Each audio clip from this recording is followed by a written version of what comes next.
30 ಜಿಲ್ಲೆ 30 ಸುದ್ದಿಯಲ್ಲಿ ಅವೆಲ್ಲ ಸುದ್ದಿ ಇದೆ ಅಂತ ಹೇಳಿ ಒಂದೊಂದಾಗಿ ನೋಡ್ತಾ ಹೋಗೋಣ ಬನ್ನಿ. ವಿಧಾನಸಭೆಯಲ್ಲಿ ವಿರೋಧ ಪಕ್ಷಗಳ ತೀವ್ರ ಗದ್ದಲದ ನಡುವೆಯೇ ದ್ವೇಷ ಭಾಷಣ ತಡೆ ವಿಧೇಯಕ ಅಂಗೀಕಾರ ಮಾಡಲಾಗಿದೆ. ದ್ವೇಷ ಭಾಷಣ ತಡೆಗಟ್ಟುವ ವಿಧೇಯಕವನ್ನ ಹಲವರು ವಿರೋಧವನ್ನ ಮಾಡಿದ್ರು. ಈ ವಿರೋಧದ ನಡುವೆಯೂ ಇವತ್ತು ಈ ದ್ವೇಷ ಭಾಷಣ ತಡೆ ಬಿಲ್ ಅಂಗೀಕಾರವಾಗಿದೆ. ವಿಪಕ್ಷಗಳ ತೀವ್ರ ವಿರೋಧ ಮತ್ತು ಗದ್ದಲ ನಡೆದಿದೆ. ಜಿ ಪರಮೇಶ್ವರಿಂದ ವಿಧೇಯಕ ವಿವರಣೆ ವೇಳೆ ನಡೆದ ಗದ್ದಲ ಜೋರಾಗಿ ಈ ಬಿಲ್ನಲ್ಲಿ ಅಭಿವ್ಯಕ್ತ ಸ್ವಾತಂತ್ರ್ಯ ಹರಣ ಮಾಡಲಾಗಿದೆ. ಇದರಲ್ಲಿ ಬೇಲಿಲ್ಲ, ಡೈರೆಕ್ಟ್ ಜೈಲಿಗೆ ತಳ್ಳೋದೆ. ಇದು ನಾಳೆ ನಿಮಗೆ ತಿರುಗುಬಾಣ ಆಗಲಿದೆ ಅಂತ ಹೇಳಿ ಆರ್ ಅಶೋಕ್ ಕಿಡಿಕಾರಿದ್ದಾರೆ. ಬಿಲ್ ಪ್ರತಿಯನ್ನ ಹರಿದು ಬಿಸಾಡಿ ವಿಪಕ್ಷಗಳು ಸಭಾತ್ಯಾಗವನ್ನ ಮಾಡಿದ್ದಾರೆ. ಮತಕ್ಕೆ ಹಾಕುತ್ತೇನೆ. 2 ರಿಂದ 10 ಖಂಡಗಳು ವಿಧೇಯಕದ ಅಂಗವಾಗಿರಬೇಕೆಂದು ಸಭೆ ಮುಂದಿನ ವಿಷಯ. ಪ್ರಸ್ತಾವದ ಪರವಾಗಿ ಹೌದು ಎಂದು ಸೂಚಿಸಬೇಕು, ಪ್ರಸ್ತಾವದ ವಿರೋಧವಾಗಿ ಇಲ್ಲ ಎಂದು ಸೂಚಿಸಬೇಕು. ಪ್ರಸ್ತಾವ ಹೌದಿನ ಪರವಾಗಿದೆ ಎಂದು ಭಾವಿಸುತ್ತೇನೆ. ಮತ್ತು ದ್ವೇಷ ಭಾಷಣನೇ ಅದೆರಡೂ ಒಂದೇ ಆಗೋದಿಲ್ಲ. ಅಲ್ಲ, ನೀವು ಹೇಳಿದ್ರಲ್ಲ ದ್ವೇಷ ಅಪರಾಧ ಅಂತ ಕನ್ನಡದಲ್ಲಿ ಎಲ್ಲಿದೆ? ಯಾವ ದ್ವೇಷ? ಹೌದು, ದ್ವೇಷ ಅಪರಾಧ ಅಂತ ಇರೋದು ಹೇಟ್ ಕ್ರೈಮ್. ಗೂಗಲ್ ಟ್ರಾನ್ಸ್ಫರ್ ಅಷ್ಟೇ. ನಾನು ದ್ವೇಷ ಅಪರಾಧ ವರ್ಡ್ ಯಾವ್ದು? ನಾನು ಇದನ್ನ ಡಿಕ್ಷನರಿಗೆ ಹೋಗಿ ನೋಡಿ ಹೇಳಿರೋದು. ನಾನು ಡಿಕ್ಷನರಿಗೆ ಹೋಗಿದ್ದೀನಿ. ಇದನ್ನ ಡಿಕ್ಷನರಿಯಲ್ಲಿ ಎಲ್ಲೂ ಈ ಪದ ಕಾಣಿಸಿಲ್ಲ. ಅದಕ್ಕೆ ಕೇಳಿದ್ದೀನಿ ನಿಮ್ಮನ್ನ. ಇದ್ರೆ ಹುಡ್ಕೊಡಿ ಕನ್ನಡ ಡಿಕ್ಷನರಿಯಲ್ಲಿ.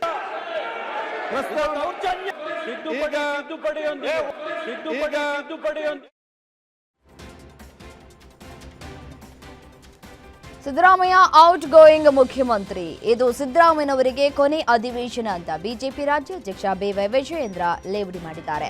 ಪಾಪ ಮುಖ್ಯಮಂತ್ರಿ ಸಿದ್ದರಾಮಯ್ಯನವರ ಪರಿಸ್ಥಿತಿ ಅರ್ಥ ಮಾಡ್ಕೊಳ್ಬೇಕು.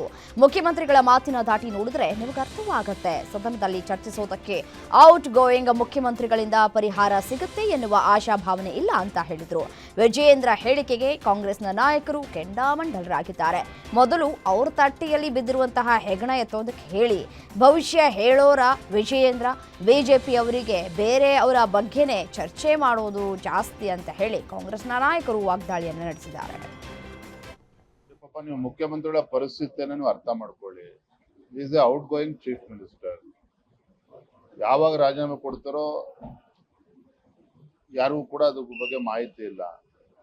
ಮುಖ್ಯಮಂತ್ರಿಗಳ ಮಾತಿನ ದಾಟಿಯನ್ನು ನೋಡಿದ್ರೆ ನಿಮ್ಗೆ ಅರ್ಥ ಆಗ್ತದೆ. ಹೋಲಿ ಬಿಡಪ್ಪ, ಪಾಪ ಎಷ್ಟು ದಿನ ಇರ್ತಾರೆ ಅಂತೇಳಿ ಎಲ್ರಿಗೂ ಅನ್ಸ್ತಕ್ಕಂಥದ್ದು ಸಹಜ. ಹಾಗಾಗಿ ಒಬ್ಬ ಔಟ್ ಗೋಯಿಂಗ್ ಚೀಫ್ ಮಿನಿಸ್ಟರ್ ಇಂದ ಈ ಸದನದಲ್ಲಿ ಏನೇ ಚರ್ಚೆ ಆದ್ರೂ ಕೂಡ ಪರಿಹಾರ ಸಿಗ್ತದೆ ಅನ್ನುವ ಆಶಾಭಾವನೆ ನಮಗೂ ಏನಿರ್ಲಿಲ್ಲ. ಆದ್ರೂ ಕೂಡ ನಾನು ಯಾವಾಗಲೂ ಕೂಡ ಒಂದು ಮಾತನ್ನ ಹೇಳ್ತಾ ಇದ್ದೆ. ಮುಖ್ಯಮಂತ್ರಿಗಳಾಗಿ ಎಷ್ಟು ದಿನ ಕುರ್ಚಿಲ್ ಕೂರ್ತೀನಿ ಅನ್ನೋದು ಮುಖ್ಯ ಅಲ್ಲ, ಆದ್ರೆ ಆ ಸ್ಥಾನದಲ್ಲಿದ್ದಾಗ ಏನ್ ರಾಜ್ಯಕ್ಕೆ ಒಳ್ಳೆ ಕೆಲಸ ಮಾಡಿದ್ದಾರೆ ಅನ್ನೋದು ಮುಖ್ಯ. ಹಾಗೆ ನಮ್ಗೆಲ್ಲೋ ಒಂದ್ ಕಡೆ ಸಿದ್ದರಾಮಯ್ಯ ಅವರ ಕೊನೆ ಅಧಿವೇಶನದಲ್ಲಾದ್ರೂ ಕೂಡ ಉತ್ತರ ಕರ್ನಾಟಕ ನಾವು ಕೂಡ ಚರ್ಚೆ ಮಾಡಿದ್ವಿ. ಬಸವರಾಜ ಬೊಮ್ಮಾಯಿ ಅವರು ಮುಖ್ಯಮಂತ್ರಿಗಳಿದ್ದಾಗ ಈ ಭಾಗದ ಬೆಳಗಾವಿ ಜಿಲ್ಲೆ ನೀರಾವರಿ ಯೋಜನೆಗಳ 14 ಯೋಜನೆಗಳನ್ನ ಕ್ಲಿಯರೆನ್ಸ್ ಕೊಟ್ಟಿದ್ರು. ಕ್ಯಾಬಿನೆಟ್ ಅಪ್ರೂವಲ್ ಆಗಿ, ಫೈನಾನ್ಸ್ ಅಪ್ರೂವಲ್ ಆಗಿರೋದು. ಒಂದೆಡೆ ರಾಜ್ಯದಲ್ಲಿ ಸಿಎಂ ಬದಲಾವಣೆ ಚರ್ಚೆ ಜೋರಾಗಿದ್ರೆ, ಇನ್ನೊಂದೆಡೆ ಸಿಎಂ ಆಕಾಂಕ್ಷಿಯಾಗಿರೋ DCM DK Shivakumar temple run ಮುಂದುವರೆಸಿದ್ದಾರೆ. ಡಿಕೆಶಿ ಮತ್ತೊಮ್ಮೆ ಉತ್ತರ ಕನ್ನಡ ಜಿಲ್ಲೆಯ ಅಂಕೋಲಾ ತಾಲೂಕಿನ ಆಂದ್ಲೆ ಜಗದೀಶ್ವರಿ ದೇವಿ ಮೊರೆ ಹೋಗ್ತಾ ಇದ್ದಾರೆ. ಹಿಂಗಾರದ ಮೂಲಕ ಭವಿಷ್ಯ ನುಡಿಯುವಲ್ಲಿ ಆಂದ್ಲೆ ಜಗದೀಶ್ವರಿ ದೇವಸ್ಥಾನ ಖ್ಯಾತಿ ಪಡೆದಿದೆ. ಕೆಲಸ ಆಗುವಂತಿದ್ರೆ ತಲೆಯಿಂದ ಬಲಭಾಗಕ್ಕೆ ಹಿಂಗಾರ ಬೀಳಿಸ್ತಾಳೆ. ಒಂದು ವೇಳೆ ಯೋಜಿತ ಕಾರ್ಯಕ್ಕೆ ಸ್ವಲ್ಪ ಅಡಚಣೆಯಾಗಿದ್ದರೂ ಜಗದೀಶ್ವರಿ ಸೂಚನೆ ನೀಡ್ತಾಳೆ ಅನ್ನೋದು ಪ್ರತೀತಿ. ಹೀಗಾಗಿ ನಾಳೆ ದೇವಿಗೆ ವಿಶೇಷ ಪೂಜೆ ಮಾಡಿಸಿ ಪ್ರಸಾದ ಕೇಳುವ ಕಾರ್ಯಕ್ಕೆ ಡಿಸಿಎಂ ಡಿಕೆಶಿ ಸಿದ್ಧತೆಯನ್ನು ನಡೆಸಿದ್ದಾರೆ. ರಾಜ್ಯದಲ್ಲಿ ಕುರ್ಚಿ ಕಾದಾಟ ಮುಂದುವರೆದಿದ್ದು, ದಲಿತರಿಗೆ ಸಿಎಂ ಸ್ಥಾನ ಕೊಡಬೇಕು ಅಂತ ವಿವಿಧ ಮಠಾಧೀಶರು ಒತ್ತಾಯಿಸಿದ್ದಾರೆ. ರಾಜ್ಯದ ಗೃಹ ಸಚಿವರಾದ ಪರಮೇಶ್ವರ್ಗೆ ಸಿಎಂ ಸ್ಥಾನ ಹಾಗೂ ಟಿಬಿ ಜಯಚಂದ್ರಗೆ ಡಿಸಿಎಂ ಸ್ಥಾನ ಕೊಡಿ ಅಂತ ತುಮಕೂರಲ್ಲಿ ವಿವಿಧ ಮಠಾಧೀಶರ ನೇತೃತ್ವದಲ್ಲಿ ಹಕ್ಕೊತ್ತಾಯವನ್ನು ಮಾಡಲಾಗಿದೆ. ಇಲ್ಲಿಯವರೆಗೂ ದಲಿತ ಸಿಎಂ ಆಗಿಲ್ಲ, ಸರ್ವರಿಗೂ ಸಮಬಾಳು, ಸರ್ವರಿಗೂ ಸಮಪಾಲು ಎನ್ನುವುದನ್ನು ಅನುಸರಿಸಬೇಕು. ಹಾಗಾಗಿ ದಲಿತ ಸಿಎಂ ಕೋಟದಲ್ಲಿ ಈ ಪರಮೇಶ್ವರ್ ಅವರಿಗೆ ಮುಖ್ಯಮಂತ್ರಿಯನ್ನ ಮಾಡಿ ಮಠಾಧೀಶರ ಕೂಗು ವರಿಷ್ಠರ ಕೇಳಬೇಕು ಅಂತ ಹೇಳಿ ಮಠದ ಶ್ರೀ ರಮಣಾನಂದ ಸ್ವಾಮೀಜಿ ಒತ್ತಾಯವನ್ನು ಮಾಡಿದ್ದಾರೆ.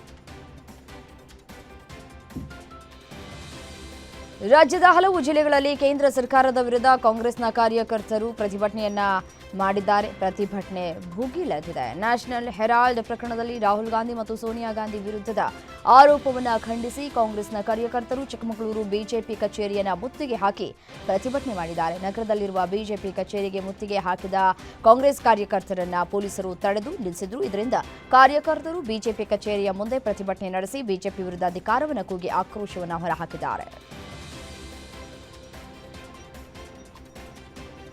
ಮಂಡ್ಯದಲ್ಲೂ ಹೆಚ್ಚಾದ ಕಾಂಗ್ರೆಸ್ನ ಕೆಚ್ಚು. ನ್ಯಾಷನಲ್ ಹೆರಾಲ್ಡ್ ಪ್ರಕರಣದಲ್ಲಿ ಸೋನಿಯಾ ಹಾಗೂ ರಾಹುಲ್ ಗಾಂಧಿಯನ್ನ ಸಿಲುಕಿಸುವುದಕ್ಕೆ ಬಿಜೆಪಿ ಪಿತೂರಿ ಅಂತ ಕಾಂಗ್ರೆಸ್ ವತಿಯಿಂದ ಬೃಹತ್ ಪ್ರತಿಭಟನೆ ನಡೆಸಿದೆ. ಬಿಜೆಪಿ ಕುತಂತ್ರದಿಂದ ಕಾನೂನು ಬಾಹಿರ ಪ್ರಕರಣ ಅಂತ ಸಾಬೀತಾಗಿದೆ. ಬಿಜೆಪಿಯವರು ತಕ್ಷಣವೇ ಕ್ಷಮೆಯಾಚಿಸಬೇಕು ಅಂತ ಕಾರ್ಯಕರ್ತರು ಆಗ್ರಹಿಸಿದ್ದಾರೆ. ಬಳಿಕ ಬಿಜೆಪಿ ಕಚೇರಿಗೆ ಮುತ್ತಿಗೆ ಹಾಕುವುದಕ್ಕೆ ಕಾಂಗ್ರೆಸ್ನ ಕಾರ್ಯಕರ್ತರು ಯತ್ನಿಸಿದ್ದು ಬ್ಯಾರಿಕೇಡ್ ಹಾಕಿ ಪ್ರತಿಭಟನಾಕಾರರನ್ನ ಪೊಲೀಸರು ಚದುರಿಸಿದ್ದಾರೆ. ಇನ್ನು ರಾಯಚೂರಿನಲ್ಲೂ ಸೋನಿಯಾ ಗಾಂಧಿ ಮತ್ತು ರಾಹುಲ್ ಗಾಂಧಿ ವಿರುದ್ಧ ಪಿತೂರಿ ಅಂತ ಖಂಡಿಸಿ ಕಾಂಗ್ರೆಸ್ನ ಕಾರ್ಯಕರ್ತರು ಸಿಡಿದೆದ್ದಿದ್ದಾರೆ.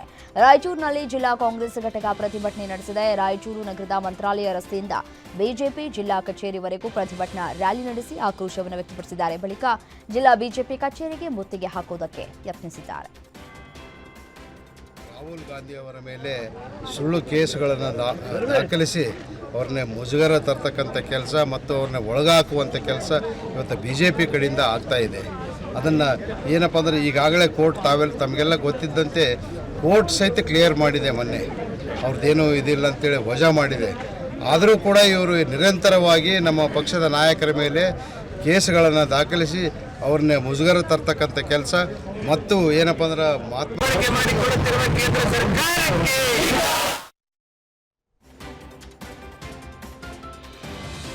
ಹುಬ್ಬಳ್ಳಿಯಲ್ಲೂ ಕಾಂಗ್ರೆಸ್ ಕಾರ್ಯಕರ್ತರು ಕಹಳೆ ಮೊಳಗಿಸಿದ್ದಾರೆ. ಕೇಂದ್ರ ಸರ್ಕಾರದ ವಿರುದ್ಧ ಕಾಂಗ್ರೆಸ್ನ ಕಾರ್ಯಕರ್ತರು ಬೀದಿಗಿಳಿದು ಹೋರಾಟವನ್ನು ನಡೆಸ್ತಾ ಇದ್ದಾರೆ. ಈ ಸಂದರ್ಭದಲ್ಲಿ ಅರವಿಂದ ನಗರದಲ್ಲಿರೋ ಬಿಜೆಪಿ ಕಚೇರಿಗೆ ಮುತ್ತಿಗೆ ಹಾಕುವುದಕ್ಕೆ ಯತ್ನಿಸಿದ್ದಕ್ಕೆ ಕಾಂಗ್ರೆಸ್ ಅಧ್ಯಕ್ಷ ಅನಿಲ್ ಕುಮಾರ್ ಪಾಟೀಲ್ ಸೇರಿ 50ಕ್ಕೂ ಹೆಚ್ಚು ಕಾರ್ಯಕರ್ತರನ್ನ ವಶಕ್ಕೆ ಪಡೆದುಕೊಳ್ಳಲಾಗಿದೆ.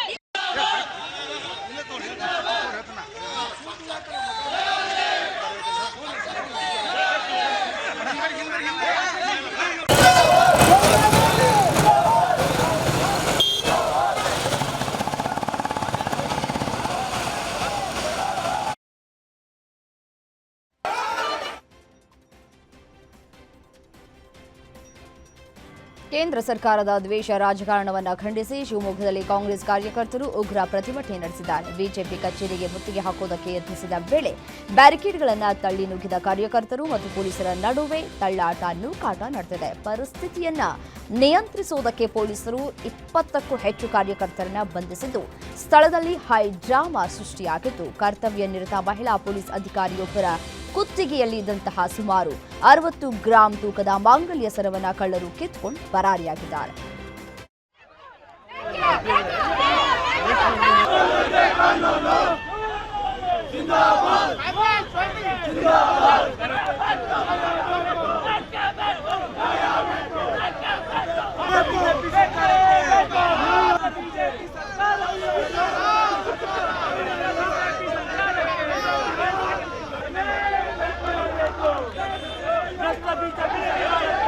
ಹತ್ತಿಕ್ಕುವಂತ ಕೆಲಸವನ್ನು ಮಾಡ್ತಾ ಇದ್ದಾರೆ.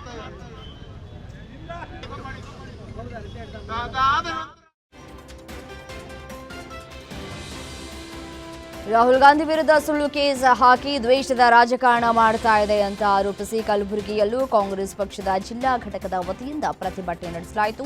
ಕೇಂದ್ರದ ಬಿಜೆಪಿ ನಾಯಕರ ವಿರುದ್ಧ ಘೋಷಣೆ ಕೂಗಿ ಆಕ್ರೋಶವನ್ನು ವ್ಯಕ್ತಪಡಿಸಿದ ಪ್ರತಿಭಟನಾಕಾರರು ನಗರದ ನಾಗೇನಹಳ್ಳಿ ವೃತ್ತದ ಬಳಿ ಇರುವಂತಹ ಜಿಲ್ಲಾ ಬಿಜೆಪಿ ಕಚೇರಿಗೆ ಮುತ್ತಿಗೆ ಹಾಕುವುದಕ್ಕೆ ಪ್ರಯತ್ನವನ್ನ ಪಟ್ಟಿದ್ದಾರೆ. ಸಂದರ್ಭದಲ್ಲಿ ಪೊಲೀಸರು ಪ್ರತಿಭಟನಾಕಾರರನ್ನ ಬ್ಯಾರಿಕೇಡ್ ಹಾಕಿ ತಡೆ ಹಿಡಿದಿದ್ದಾರೆ.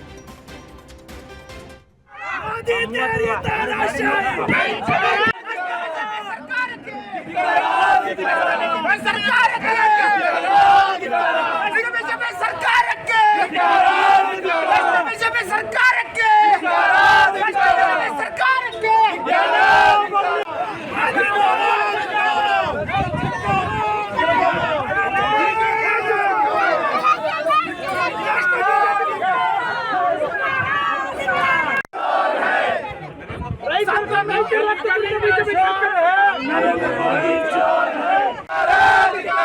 ಮೋದಿ ಸರ್ಕಾರಕ್ಕೆ ಬಿಜೆಪಿ ಸರ್ಕಾರಕ್ಕೆ